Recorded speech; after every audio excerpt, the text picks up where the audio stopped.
മൂന്നാമത്തെ ക്ലാസിഫിക്കേഷന്റെ പേരാണ് തേർഡ് ക്ലാസിഫിക്കേഷന്റെ പേരാണ് Mendeleev's classification. Mendeleev's classification.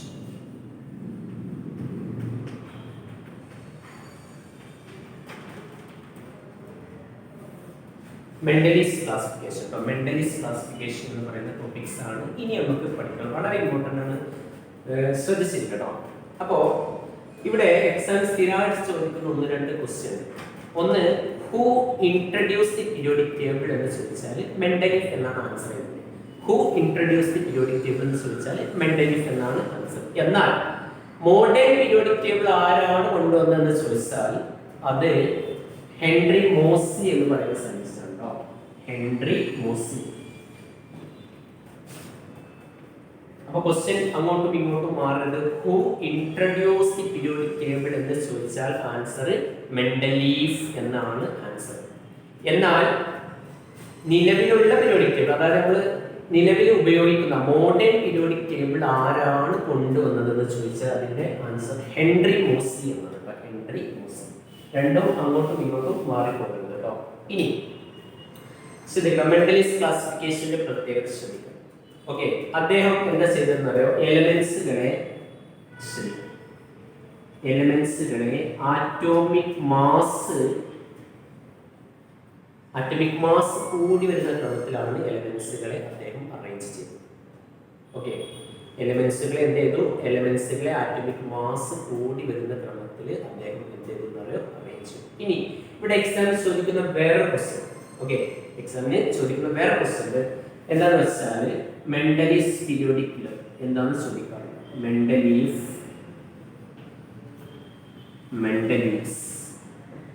Periodic law.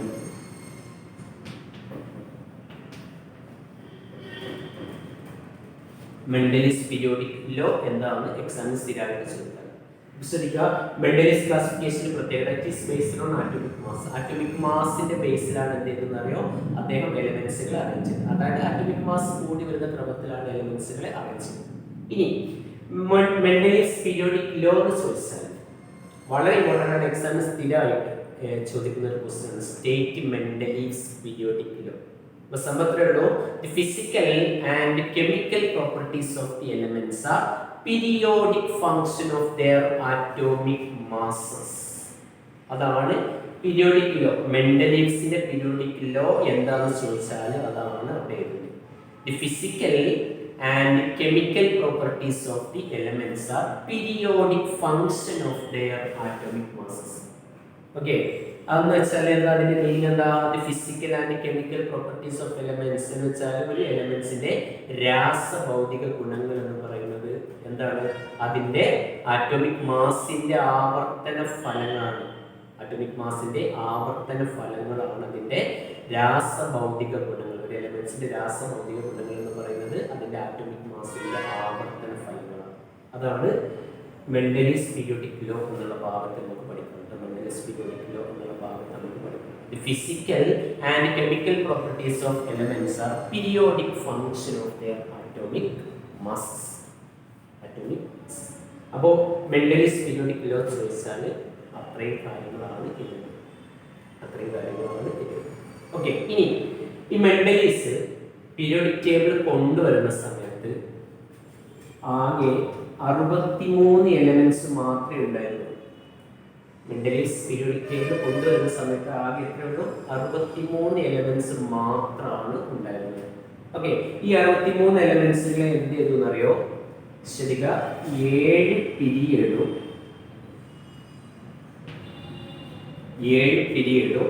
അതുപോലെ 8 ഗ്രൂപ്പും ആക്കിയിട്ട് തിരിച്ചിട്ടോ. 7 പിരീഡും 8 ഗ്രൂപ്പും ആക്കിയിട്ട് തിരിച്ചു. നമുക്കറിയാം നിലവിലുള്ള പീരിയോഡിക് ടേബിളിൽ 7 പിരീഡും 18 ഗ്രൂപ്പും ആണ് ഉണ്ടായിട്ടുള്ളത്. നിലവിലുള്ള പീരിയോഡിക് ടേബിൾ, അതായത് മോഡേൺ പീരിയോഡിക് ടേബിളിൽ 7 പിരീഡും 18 ഗ്രൂപ്പും ആണ് ഉള്ളത്. എന്നാൽ മെൻഡലീവ്സ് പീരിയോഡിക് ടേബിൾ കൊണ്ടുവരുന്ന സമയത്ത് ആകെ 7 പിരീഡും 8 ഗ്രൂപ്പും മാത്രമാണ് ഉണ്ടായിരുന്നത്. അപ്പോൾ ഇത്രയും കാര്യങ്ങളാണ് നമുക്ക് മെൻഡലീവ്സ് ക്ലാസിഫിക്കേഷനെ ബേസ് ചെയ്തിട്ട് നമുക്ക് പഠിക്കുന്നത്. മെൻഡലീവ്സ് ക്ലാസിഫിക്കേഷനെ ബേസ് ചെയ്തിട്ട് നമുക്ക് പഠിക്കാം.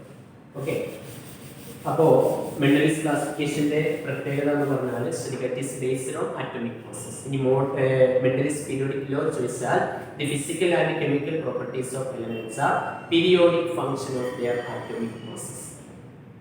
റെഡി. ഇനി അദ്ദേഹം പീരിയോഡിക് ടേബിൾ കൊണ്ടുവരുന്ന സമയത്ത് ആകെ 63 എലമെന്റ്സ് മാത്രമാണ് ഉണ്ടായിരുന്നത്. ആ 63 എലമെന്റ്സിൽ എന്ത് ചെയ്തു? 7 പീരീഡും 8 ഗ്രൂപ്പും ആക്കിയിട്ട് തിരിച്ചു. ഇനി ഇവിടെ എക്സാമിന് സ്ഥിരമായിട്ട് ചോദിക്കുന്ന വേറെ ക്വസ്റ്റ്യൻ ഉണ്ട്. ഈ മെൻഡലിസ് ക്ലാസിഫിക്കേഷന്റെ പ്രത്യേകത, അതായത് അതിന്റെ മെറിറ്റ്സ് എന്തൊക്കെയാണ്, ഡിമെറിറ്റ്സ് എന്തൊക്കെയാണ് എന്നാണ് ഇനി നമുക്ക് പഠിക്കുന്നത് കേട്ടോ. അപ്പൊ നമുക്ക് ആദ്യം മെറിറ്റ്സ് എന്തൊക്കെയാണ് എന്നുള്ളത് നോക്കാം. അതിന്റെ ഗുണങ്ങൾ എന്തൊക്കെ ഗുണങ്ങളാണ് ഈ പീരിയോഡിക് ടേബിൾ കൊണ്ടുവന്നത് കൊണ്ട് എന്തൊക്കെ ഗുണങ്ങളാണ് ഉണ്ടായത് എന്ന് നമുക്ക് ആദ്യം പഠിക്കണം കേട്ടോ. അപ്പോൾ ഒന്നാമത്തെ മെറിറ്റ്സ് എന്ന് പറയുന്നത് മെൻഡലിസ് ക്ലാസിഫിക്കേഷന്റെ ഒന്നാമത്തെ മെറിറ്റ്, അഡ്വാൻറ്റേജ് എന്ന് പറയുന്നത് എലമെന്റ്സുകളെ കുറിച്ചുള്ള സ്റ്റഡി എന്ന് പറയുന്നത് സിസ്റ്റമാറ്റിക് ആയിട്ട് കൊണ്ടുവന്നു.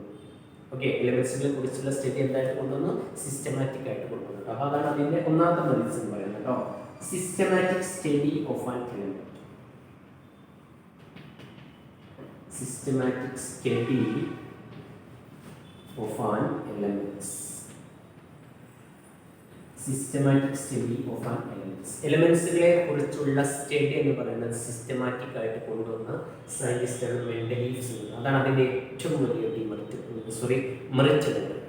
നമുക്കറിയാം ഈ എലമെന്റ്സുകൾ എന്തിനാണ് ക്ലാസിഫൈ ചെയ്യുന്നതെന്ന് ചോദിച്ചാൽ എങ്ങനെ പറയാം. അപ്പോൾ ഒരു മെഡിക്കൽ സ്റ്റോറിലൊക്കെ ചെന്ന് എന്തിനാണ് എലമെന്റ്സുകളെ ക്ലാസിഫൈ ചെയ്യുന്നതെന്ന് ചോദിച്ചാൽ ഇപ്പം നമുക്കറിയാം ഗുളികകൾ അല്ലെങ്കിൽ മെഡിസിൻസ് എല്ലാം കൂടെ ഒരു ഭാഗത്ത് കുത്തി നടത്താൻ നമുക്ക് എന്ത് ചെയ്യാൻ പറ്റില്ല, അതിനെ പെട്ടെന്ന് ഐഡന്റിഫൈ ചെയ്തെടുക്കാൻ പറ്റില്ല. അതുപോലെ തന്നെ ഒരുപാട് എലമെന്റ്സ് ഉണ്ടാകുമ്പോൾ അതിനെ ഓരോ പീരീഡ്, ഓരോ ഗ്രൂപ്പ്, ഓരോ സ്ഥലത്തായിട്ട് ക്ലാസിഫൈ ചെയ്താൽ നമുക്ക് കൃത്യമായിട്ട് അതിനെക്കുറിച്ച് പഠിക്കാനും ഒക്കെ പറ്റും.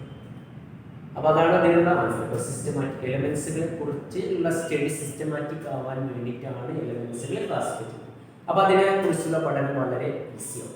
ഓക്കെ, അപ്പോൾ അതാണ് ഒന്നാമത്തെ മെറിറ്റ്സ് എന്ന് പറയുന്നത് കേട്ടോ. Systematic study of an elements. Okay, രണ്ടാമത്തെ മെറിറ്റ്സ് എന്ന് പറയുന്നത് he left vacant spaces four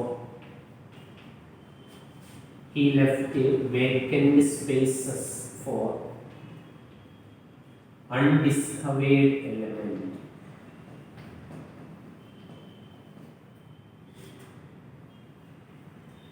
He left vacant spaces for undiscovered elements. അദ്ദേഹം എന്തെന്ന് പറയോ, കണ്ടുപിടിക്കാത്ത എലമെന്റ്സുകൾക്ക് വേണ്ടിയിട്ട് അദ്ദേഹം എന്ത് ചെയ്തു? പീരിയോഡിക് ടേബിളിൽ പൊസിഷൻ, സ്ഥാനം ഒഴിച്ചിട്ടു. ഓക്കെ, അതാണ് രണ്ടാമത്തെ മെറിറ്റ്സ് ആയിട്ട് അതിൽ പറയുന്നത്. He left vacant spaces for undiscovered element. Example, അതിന് എക്സാമ്പിളാണ് ഏക അലുമിനിയം, അതുപോലെ ഏക silicon.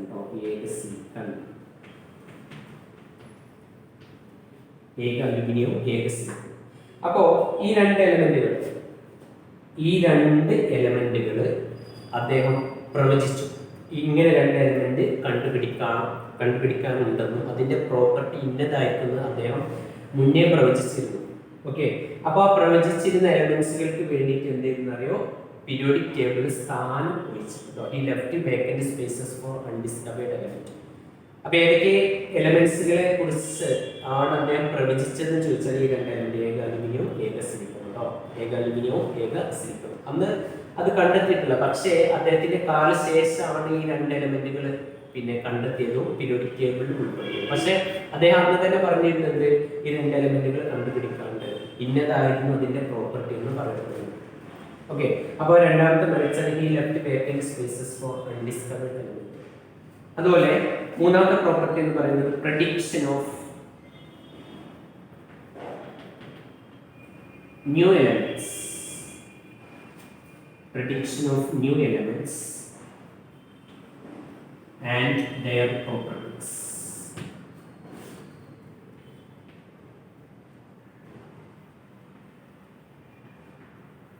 Prediction of new elements and their property. അതെന്തെന്ന് അറിയോ? പിന്നെ എലമെന്റ്സുകളെ കുറിച്ച് ഇനി കണ്ടുപിടിക്കാനിരിക്കുന്ന എലമെന്റ്സുകളെ കുറിച്ച് എന്ത് ചെയ്യുന്നത് പ്രവചനം, പ്രഡിക്ഷൻ എന്ന് പറഞ്ഞാൽ പ്രവചനം എന്നാണ് മീനിങ് കേട്ടോ. പ്രഡിക്ഷൻ എന്ന് പറഞ്ഞാൽ പ്രവചനം എന്നാണ് മീനിങ് കേട്ടോ. Prediction of new elements and their properties. അതെന്ത് ചെയ്തു, എലമെന്റ്സുകളെ കുറിച്ച് കണ്ടുപിടിക്കാനിരിക്കുന്ന എലമെന്റ്സുകളെ കുറിച്ച് എന്ത് ചെയ്തു, പ്രവചനം നടത്തി ചെയ്തു. മാത്രമല്ല അതിന്റെ പ്രോപ്പർട്ടി, അതിന്റെ ക്യാരക്ടർ, അതിന്റെ സ്വഭാവം ഇന്നതായിരിക്കും എന്ന് അദ്ദേഹം അന്ന് തന്നെ പറഞ്ഞിരുന്നു. അദ്ദേഹത്തിന്റെ കാലശേഷമാണ് ഈ ഏകലിനിയും ഏകസിലിക്കും. ഇത് നിലവിലെ അറിയപ്പെടുന്നത് ഗ്യാലിയം, അതുപോലെ തന്നെ ജർമ്മേനിയം എന്നാണ് അറിയപ്പെടുന്നത് കേട്ടോ. ഗ്യാലിയം അതുപോലെ ജർമ്മേനിയം. അപ്പൊ ഈ രണ്ട് എലമെന്റ്സുകളെ കുറിച്ചായിരുന്നു അദ്ദേഹം പ്രവചനം നടത്തിയത്. പ്രവചനം നടത്തിയെന്ന് മാത്രമല്ല ആ രണ്ട് എലമെന്റ്സുകൾക്ക് വേണ്ടിയിട്ട് പീരിയോഡിക് ടേബിൾ എന്ത് ചെയ്തു, സ്ഥാനം ഒഴിച്ചിട്ടുണ്ട്. ഓക്കെ, അപ്പൊ ഏക അലുമിനിയം ഇപ്പോൾ അറിയപ്പെടുന്നത് ഗ്യാലിയം എന്നാണ്. അതുപോലെ ഏക സിലിക്കൺ ഇപ്പോൾ അറിയപ്പെടുന്നത് ജർമ്മേനിയം എന്നാണ് ഇപ്പോൾ അറിയപ്പെടുന്നത്. ഓക്കെ, അപ്പൊ prediction of new elements and their property അതാണ് അതിന്റെ മൂന്നാമത്തെ മെറിറ്റ്സ് എന്ന് പറയുന്നത്. ഇനി ഏറ്റവും അവസാനത്തെ മെറിറ്റ്സ് എന്ന് പറയുന്നത് correction of certain atomic masses. Correction of certain atomic masses.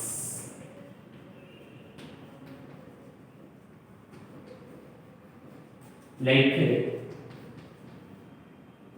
beryllium, platinum, etc. അപ്പൊ നാലാമത്തെ മെറിറ്റ്സ് നോക്കട്ടോ. ചില എലമെന്റുകളുടെ ആറ്റോമിക് മാസ് അദ്ദേഹം തിരികെ. കാരണം എന്താണെന്ന് വെച്ചാൽ നമുക്കറിയാം ഈ ക്ലാസിഫിക്കേഷൻ എന്തിനെ ബേസ് ചെയ്തിട്ടുള്ള ആറ്റോമിക് മാസ് കൂടി വരുന്ന ക്രമത്തിലാണ് ഈ എലമെന്റ്സുകൾ അറേഞ്ച് ചെയ്തിട്ടുള്ളത്. അപ്പൊ എലമെന്റ്സുകളെ ആറ്റോമിക് മാസ് കൂടി വരുന്ന ക്രമത്തിൽ അറേഞ്ച് ചെയ്തപ്പോൾ അദ്ദേഹം രണ്ട് കാര്യങ്ങൾ കണ്ടെത്തി. ബെറിലിയത്തിന്റെ ആറ്റോമിക് മാസ് തെറ്റാണെന്നും പ്ലാറ്റിനത്തിന്റെ ആറ്റോമിക് മാസ് തെറ്റാണെന്നും അദ്ദേഹം കണ്ടെത്തി. എന്നിട്ട് അത് ശരിയാക്കി തിരുത്തിയെഴുതുകയും ചെയ്തു. എന്ന് വെച്ചാൽ ഇപ്പൊ നമുക്കറിയാം ബെറിലിയത്തിന്റെ ആറ്റോമിക് മാസ് നിലവിൽ 9ആണ്, പക്ഷെ അന്ന് 13 എന്നായിരുന്നു ധരിച്ചത്. പക്ഷെ അത് തെറ്റാണെന്ന് അദ്ദേഹം കണ്ടെത്തി. ഓക്കെ, അപ്പൊ അതാണ് നാലാമത്തെ മെറിറ്റ്സ് ആയിട്ട് നമ്മൾ പറയുന്നത്. Correction of certain atomic masses like beryllium, ബെറിലിയത്തിന്റെ അതുപോലെ പ്ലാറ്റിനത്തിന്റെ ഒക്കെ ആറ്റോമിക് മാസ് എന്ത് ചെയ്ത് അദ്ദേഹം കറക്റ്റ് ആയിട്ട് തിരുത്തി എഴുതിയത്. അപ്പൊ ഇത് വളരെ പ്രധാനപ്പെട്ടാണ്, എക്സാമിനൊക്കെ സ്ഥിരമായിട്ട് ചോദിക്കുന്ന ഒരു ഭാഗം. വാട്ട് ആർ ദി മെറിറ്റ്സ് അല്ലെങ്കിൽ what are the advantages of Mendeleev's classification. അപ്പോൾ ഒന്നാമത്തെ systematic study of an element. രണ്ട്, he left vacant spaces for undiscovered element. അതായത് കണ്ടുപിടിക്കാനിരിക്കുന്ന എലമെന്റുകൾക്ക് വേണ്ടിയിട്ട് എന്ത് ചെയ്തു, വേക്കന്റ് സ്പേസ് ഒഴിച്ചു കേട്ടോ. പീരിയോഡിക് ടേബിളിൽ സ്ഥാനം ഒഴിച്ചു. അപ്പൊ അതിന്റെ എക്സാമ്പിളാണ് ഏക സിലിക്കൺ, അതുപോലെ ഏക അലുമിനിയം. ഏക അലുമിനിയം എന്നറിയപ്പെടുന്നത് ഇപ്പോൾ അറിയപ്പെടുന്നത് ഗ്യാലിയം എന്നാണ്. ഏക സിലിക്കൺ ഇപ്പോൾ അറിയപ്പെടുന്നത് ജർമ്മേനിയം എന്നാണ്. അതുപോലെ തന്നെ prediction of new element and their property. ആ എലമെന്റുകളെ കണ്ടുപിടിക്കാനിരിക്കുന്ന എലമെന്റ്സിനെ കുറിച്ച് അദ്ദേഹം പ്രവചനം നടത്തി. മാത്രമല്ല ആ എലമെന്റ്സുകൾക്ക് ഇന്ന ക്യാരക്ടർ ആയിരിക്കും, ഇന്ന പ്രോപ്പർട്ടി ആയിരിക്കും എന്നും അദ്ദേഹം പ്രവചിച്ചു. Prediction of new element and their property. ഏറ്റവും അവസാനം ചില എലമെന്റുകളുടെ ആറ്റോമിക് മാസ് അദ്ദേഹം കറക്റ്റ് ആയിട്ട് തിരുത്തി. Correction of certain atomic masses like beryllium, platinum, etcetera. Beryllium, platinum, etcetera. അപ്പൊ ഇത്രയും നമുക്ക് മെറിറ്റ്സ് ഉള്ള ഭാഗത്ത് നമുക്ക് പഠിക്കാം. ഓക്കെ, അപ്പൊ മെന്റലിസ്റ്റ് ക്ലാസിഫിക്കേഷൻ ഉള്ള ഭാഗത്ത് എന്താണ്, എന്തിനെ ബേസ് ചെയ്തിട്ടാണ് ക്ലാസിഫിക്കേഷൻ, എന്താണ് മെന്റലിസ്റ്റ് പീരിയോഡിക് ലോ, എന്താണ് അതിന്റെ മെറിറ്റ്. ഓക്കെ, ഇനി നമുക്ക് പഠിക്കാനുള്ളത് next we are going to study demerits of Mendeleev's classification. Demerits of Mendeleev's classification. Demerits എന്ന് പറഞ്ഞാൽ അതിന്റെ പോരായ്മകൾ. ഈ ക്ലാസിഫിക്കേഷൻ ഒരുപാട് പോരായ്മകളുണ്ട്. ഓക്കെ, അതാണ് ഇനി നമ്മൾ പറയുന്നത്. ഒന്നാമത്തെ പോരായ്മ എന്ന് പറയുന്നത് no proper spaces for hydrogen, or no proper space for hydrogen. ഹൈഡ്രജന് പ്രോപ്പർ ആയിട്ടുള്ള ഒരു പൊസിഷൻ കൊടുക്കാൻ കഴിയുന്നില്ല എന്നുള്ളതാണ് അതിന്റെ ഒരു demerit. No proper position for hydrogen. ഹൈഡ്രജന് പ്രോപ്പർ ആയിട്ടുള്ള ഒരു പൊസിഷൻ കൊടുക്കാൻ കഴിയുന്നില്ല എന്നുള്ളതാണ് അതിന്റെ ഒരു ഡിമെറിറ്റ് ആയിട്ട് പറയുന്നത്. നമുക്കറിയാം നിലവിലുള്ള പീരിയോഡിക് ടേബിളിലെ ആദ്യത്തെ ഒന്നാമത്തെ എലമെന്റ് ആണ് ഹൈഡ്രജൻ, അല്ലെ? ഫസ്റ്റ് പീരിയഡിലുള്ള എലമെന്റ് ആണ് ഹൈഡ്രജൻ. ആ ഹൈഡ്രജന് ഒരു പ്രോപ്പർ ആയിട്ടുള്ള പൊസിഷൻ കൊടുക്കാൻ കഴിയുന്നില്ല എന്നുള്ളതാണ് അതിന്റെ ഒരു ഡിമെറിറ്റ് ആയിട്ട് പറയപ്പെടുന്നത്. ഈ രണ്ടാമത്തെ ഡിമെറിറ്റ് എന്ന് പറയുന്നത് ലാന്തനോയിഡ്സ്, അതുപോലെ ആക്ടിനോയിഡ്സ്. നമുക്കറിയാം എഫ് ബ്ലോക്ക് എലമെന്റ്സിൽ ഉൾപ്പെട്ട രണ്ട് ഗ്രൂപ്പാണ് ലാന്തനോയിഡും ആക്ടിനോയിഡും. ഈ ലാന്തനോയിഡിനും ആക്ടിനോയിഡിനും പീരിയോഡിക് ടേബിളിൽ ഒരു പ്രോപ്പർ പൊസിഷൻ കൊടുക്കാൻ കഴിയുന്നില്ല എന്നതാണ് അതിന്റെ രണ്ടാമത്തെ demerit. no proper position for lanthanoids and actinides. അപ്പോൾ what are the demerits of Mendeleev's classification ചോദിച്ചാൽ ഇത്രയാണ് വരുന്നത് കേട്ടോ. ഒന്നാമത്തത് no proper spaces for hydrogen, രണ്ടാമത്തത് no proper position for lanthanoids and actinides. Spaces അല്ല, no proper position, no proper position, no proper position for hydrogen, രണ്ടാമത്തത് no proper position for lanthanoids and actinides. അപ്പോൾ ഇത്രയും കാര്യങ്ങളാണ് നമുക്ക് mentalist classification എന്നുള്ള ഭാഗത്ത് നമുക്ക് പഠിക്കാം. മെന്റലിസ്റ്റ് ക്ലാസിഫിക്കേഷൻ എന്നുള്ള ഭാഗത്ത് നമുക്ക് പഠിക്കാം. ഇനി നമുക്ക് ക്ലാസിഫിക്കേഷൻ എന്ന ഭാഗത്ത് ഒരു ക്ലാസിഫിക്കേഷൻ കൂടെ പഠിക്കണം. അതോടുകൂടി ആ ഭാഗം കംപ്ലീറ്റ് ആവുമോ, അതോടുകൂടി ആ ഭാഗം കംപ്ലീറ്റ്. ഓക്കെ, അപ്പോൾ ഏറ്റവും അവസാനത്തെ ക്ലാസിഫിക്കേഷൻ ആണ് മോഡേൺ പീരിയോഡിക് ടേബിൾ കേട്ടോ. Modern periodic table, modern periodic table.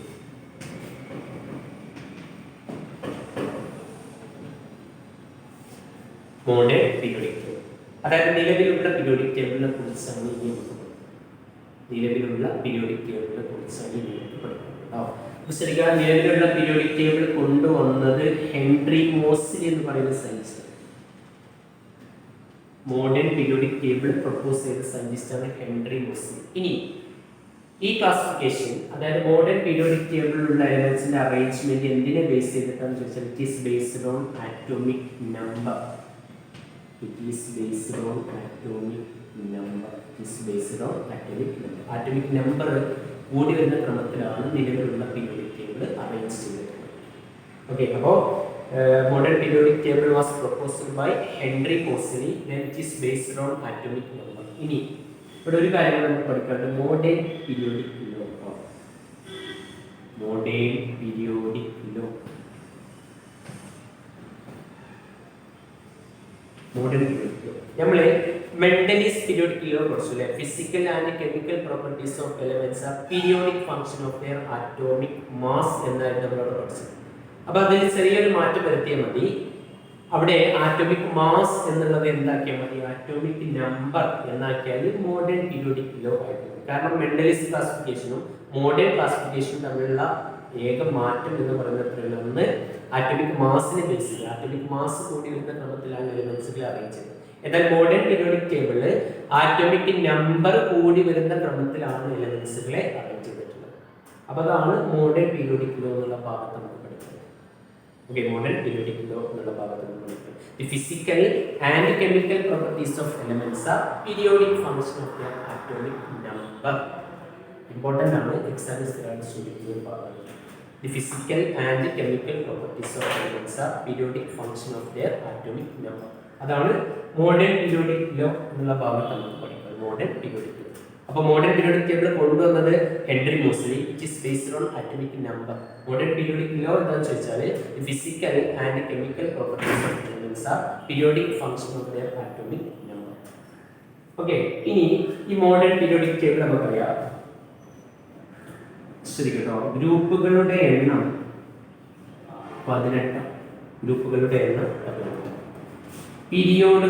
പീരിയോഡിന്റെ എണ്ണം പീരിയഡ്സിന്റെ എണ്ണം 7 കേട്ടോ. അപ്പോൾ മോഡേൺ പീരിയോഡിക് ടേബിളിൽ 7 പീരിയഡും 18 ഗ്രൂപ്പുകളും. അപ്പോൾ ഗ്രൂപ്പ് എന്ന് പറഞ്ഞാൽ മുകളിൽ നിന്ന് താഴോട്ടുള്ളത് കേട്ടോ. ഓക്കെ, എന്നാൽ പീരിയഡ് എന്ന് പറഞ്ഞാൽ left to right, left to right വരുന്നതാണ് പീരിയഡ് എന്ന് പറയുന്നത്. അപ്പോൾ മുകളിൽ നിന്ന് താഴോട്ട് വരുന്നത് ഗ്രൂപ്പ്, അങ്ങനത്തെ 18 ഗ്രൂപ്പ് ഉണ്ട്. പിന്നെ ലെഫ്റ്റിൽ നിന്ന് റൈറ്റിലേക്ക് പോകുന്നതാണ് ഇത് പീരിയഡ്സ്. അങ്ങനെ 7 പീരിയഡ്സ് ആണ് വരുന്നത്. ഓക്കെ, ഇനി ഒന്നാമത്തെ ഗ്രൂപ്പ്, ഫസ്റ്റ് ഗ്രൂപ്പിൽ പറയപ്പെടുന്ന പേരാണ് ആൽക്കലി മെറ്റൽസ് എന്നറിയപ്പെടുന്നത്. ഒന്നാമത്തെ ഗ്രൂപ്പിന് പറയുന്ന പേര് ആൽക്കലി മെറ്റൽസ്. രണ്ടാമത്തെ ഗ്രൂപ്പിന് പറയുന്ന പേരാണ് ആൽക്കലൈൻ എർത്ത് മെറ്റൽസ് എന്ന് പറയുന്നത്. അപ്പോൾ ഗ്രൂപ്പ് 1 പറയുന്ന പേര് group 1 alkali metals.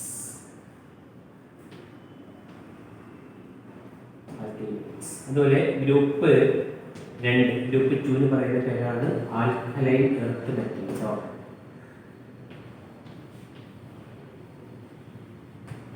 Alkaline earth metals. അതുപോലെ ഗ്രൂപ്പ് 16 പറയുന്ന പേരാണ് ചാൽക്കോജൻ. അതുപോലെ ഗ്രൂപ്പ് 17 പറയുന്ന പേരാണ് ഹാലോജൻ എന്ന് പറയുന്നത്. ഹാലോജൻ. അതുപോലെ ഗ്രൂപ്പ് 18 പറയുന്ന പേരാണ് aerogen aerogen or noble gas. Aerogen or noble gas. Aerogen or noble gas. അപ്പോൾ ഇത്രയും നമുക്ക് മോഡേൺ പീരിയോഡിക് ടേബിളിനെ കുറിച്ച് പഠിക്കാം. അപ്പോൾ വളരെ സിമ്പിളാണ്. ഇത്രയേ ഉള്ളൂ. പ്രൊപ്പോസ് ചെയ്തത് ഹെൻറി മോസ്ലി. ആറ്റോമിക് നമ്പറിന്റെ ബേസിലാണ് അറിയുന്നത്.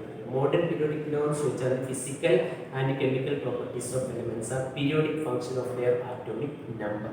ഇനി മോഡേൺ പീരിയോഡിക് ടേബിളിൽ 18 ഗ്രൂപ്പാണുള്ളത്, 7 പീരിയഡ്സ് ആണുള്ളത്. പിന്നെ ഒന്നാമത്തെ ഗ്രൂപ്പ് ആൽക്കലി മെറ്റൽസ് എന്നറിയപ്പെടും, രണ്ടാമത്തെ ഗ്രൂപ്പ് ആൽക്കലി എർത്ത് മെറ്റൽസ് എന്നറിയപ്പെടും. പിന്നെ 16ാമത്തെ ഗ്രൂപ്പ് ചാൽക്കോജൻ, 17ാമത്തെ ഗ്രൂപ്പ് ഹാലോജൻ, 18ാമത്തെ group aerogen or noble gases.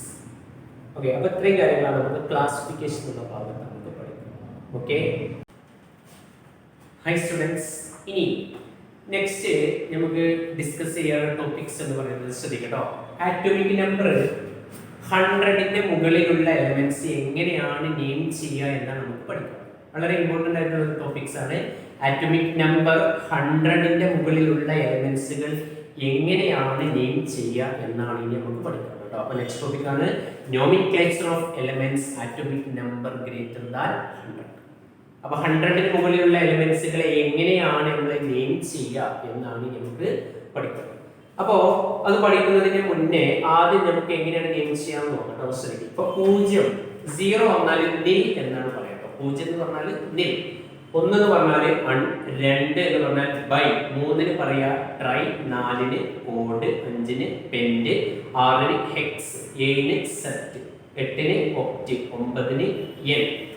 Okay, അപ്പൊ ഇത് ആദ്യം പഠിച്ചത്. ഇത് പഠിച്ചു വെച്ചാൽ നമുക്കറിയാം 0 മുതൽ 9 വരെയുള്ള സംഖ്യ പഠിച്ചു വെച്ചാൽ ആ സംഖ്യയോട് നമുക്ക് ഏത് വലിയ സംഖ്യ നമുക്ക് എഴുതാൻ പറ്റും അല്ലേ? അതേപോലെ തന്നെയാണ് ഇവിടെ. അപ്പോൾ ഇത് പഠിച്ചു വെച്ചാൽ നമുക്ക് എന്ത് ചെയ്യാം, ഏത് എലമെന്റ്സ് ചോദിച്ചാലും അതിന്റെ നെയിം വളരെ ഈസി ആയിട്ട് എഴുതാൻ പറ്റും. അപ്പോൾ ഒന്നുകൂടെ ശ്രദ്ധിക്കുക. Nil, un, bi, tri, quad, pent, hex, sept, oct, enn. ഇതാണ് 0 മുതൽ 9 വരെയുള്ള നമ്പറിനെ നമ്മൾ ഡിനോട്ട് ചെയ്യും കേട്ടോ. ഇനി എക്സാമ്പിൾ നോക്കാം. അപ്പോൾ 101 എന്നുള്ള എലമെന്റ് 101. ഇപ്പൊ 101ാമത്തെ എലമെന്റ്സിന്റെ നോമിൻക്ലേച്ചർ IUPAC നെയിം എന്താണെന്ന് ചോദിച്ചാൽ അപ്പോൾ ശരിക്കും എങ്ങനെ എഴുതാൻ നോക്കട്ടെ. ശരി, അപ്പോൾ 1നെ നമ്മൾ പറയുന്നത് 1ന് അൺ എന്ന് പറയും കേട്ടോ. 1ന് അൺ, 0ന് നിൽ എന്ന് പറയും, വീണ്ടും അതിന് അൺ എന്ന് പറയും. ഇനി ലാസ്റ്റ് എന്ത് ചെയ്യാന്നറിയോ, ഒരു IUM ചേർത്ത് കൊടുക്കാം. ലാസ്റ്റ് എന്ത് ചെയ്യാന്നറിയോ, ഒരു IUM ചേർത്ത് കൊടുക്കാം. അപ്പോൾ IUM ചേർത്ത് കൊടുത്താൽ 101 എലമെന്റിന്റെ പേരാണ്. അപ്പോൾ 101ന്റെ പേര് അൺ, നിൽ, അൺ, ലാസ്റ്റ് ഒരു IUM ചേർത്ത്, ലാസ്റ്റ് ഒരു IUM ചേർത്ത്. അത്രയും. അപ്പോൾ അത് കൂട്ടി വായിക്കണമെങ്കിൽ എങ്ങനെ വായിക്കാം? അൺ, നിൽ, അൺ, യം അല്ലെങ്കിൽ അൺ, നിലൂനിയം. അപ്പോ 101ാമത്തെ എലമെന്റ്സ് ഏതാണെന്ന് ചോദിച്ചാൽ അൺ, നിലൂനിയം. അതിന്റെ സിമ്പൽ എന്ന് പറയുന്നത് UNU, അതായത് അൺ, നിൽ, അൺ, യം എന്നാണ് അതിന്റെ അർത്ഥം. അപ്പോൾ അതിന്റെ സിമ്പൽ ആണ് UNU എന്ന് പറയുന്നത്. UNU. വേറെ എക്സാമ്പിൾ കണ്ടിപ്പോൾ 102. 102ാമത്തെ എലമെന്റ്സ് എങ്ങനെ നെയിം ചെയ്യാം കേട്ടോ. അപ്പോൾ നമ്മൾ പഠിച്ചു. 1ന് എന്താ പറയാ, അൺ, 0ന് നിൽ, 2ന് ബൈ എന്നാണ് പറയുക, ബൈ എന്നാണ് പറയുക. ഇനി എന്ത് ചെയ്യണം, IUM ചേർത്ത്. അപ്പൊ ശരിക്കും ഇവിടെ ഓൾറെഡി ഒരു I ഉള്ളത് കൊണ്ട് അവിടെ UM മാത്രം ചേർത്ത്. കാരണം ഓൾറെഡി എന്തുണ്ട്, അവിടെ ഒരു I ഉള്ളതുകൊണ്ട് IUM ചേർത്ത് വെക്കണ്ട. എന്ത് ചേർത്ത് കൊടുത്താൽ മതി, ഒരു UM മാത്രം ചേർത്ത് വെക്കണം. അപ്പോൾ UM ചേർത്ത്. അപ്പോൾ അൺ, നിൽ, ബൈ, യം. ഓക്കെ, അൺ, നിൽ, ബൈ. ഓക്കെ, അപ്പോൾ അതിന്റെ സിംബൽ അൺ, നിൽ, UNB. വേറെ എക്സാമ്പിൾ ആണ്. ഇപ്പൊ 109ാമത്തെ എലമെന്റ്സിന്റെ നോമിൻക്ലേച്ചർ ചോദിക്കാൻ നോക്കും. അപ്പൊ നമ്മൾ എങ്ങനെയാ പറഞ്ഞേ, അൺ, നിൽ, എൻ അല്ലെ, അൺ, നിൽ, എൻ. ലാസ്റ്റ് ഒരു IUM ചേർത്ത്. അപ്പോൾ അൺ, നിൽ